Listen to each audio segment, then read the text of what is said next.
मालेगाव जिल्हा वाशिमची मुलगी आणि डोणगाव जिल्हा बुलढाणा येथील मुलगा प्री वेडिंग साठी गेले होते। बाहेर 43 डिग्री एवढं भयानक तापमान होतं आणि तशाच निसर्गरम्य परिसरात हे शूट करायला बाहेर पडले होते।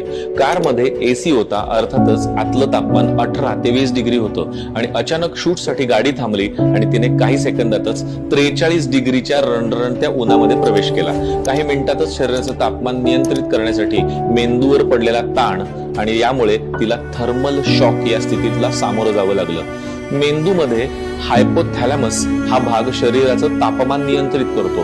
अचानक 18 डिग्री ते 42 डिग्री या तापमानाच्या मोठ्या बदलाने शरीराला धक्का बसतो, ज्याला हीट शॉक असंही म्हणतात। त्यामुळे मेंदूचे सेन्सर्स ओव्हर सिम्युलेट होतात, चक्कर येणे, हँग होणे ही प्रकार घडतात। एसी मध्ये आकुंचन पावलेल्या रक्तवाहिन्या अचानक प्रसरण पावतात, बीपी लो होऊ शकतं आणि आधीच शरीरात पाणी कमी आणि त्यात अति घाम यामुळे डिहायड्रेट व्हायला लागते बॉडी।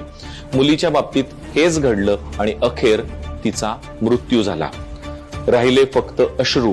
प्री वेडिंगच्या वेळेला प्रत्येक फोटोग्राफरनं ही सांगितलेली घटना लक्षात ठेवून स्वतःचं टाइम टेबल ठरवायला पाहिजे।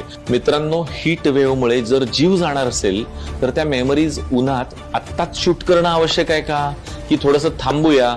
एकदा विचार करा। Social media